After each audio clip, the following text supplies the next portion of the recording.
Chúa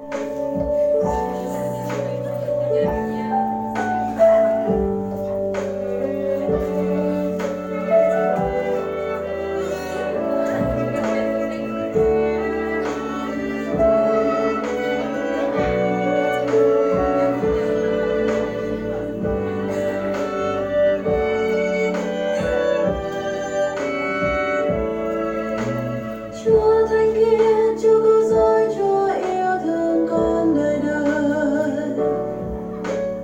Chúa chẳng muốn những lối ác hay gian tà vẫn vương trong đời con, và Ngài thiết tha mong con trở lại năm ra xa bao nhiêu lầm lỗi xưa.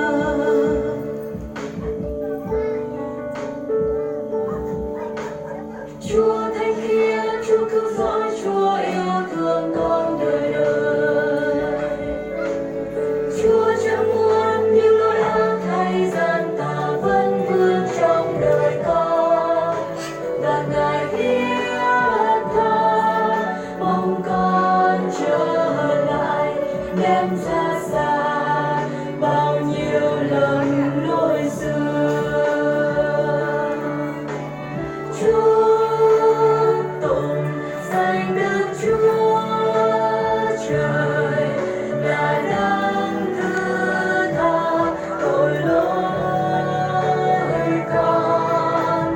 Chúa tụng danh Thánh Ngài, đời sống con hoàn toàn trao trọn.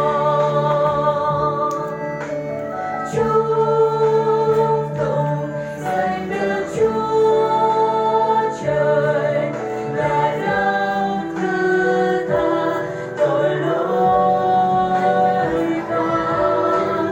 Chúa tụng danh Thánh Ngài, đời sống con hoàn toàn trao trọn.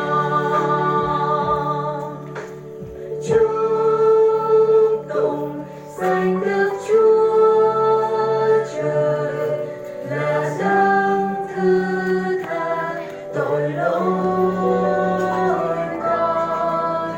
Chúa tụng danh Thánh Ngài, đời sống con hoàn toàn trao trọn.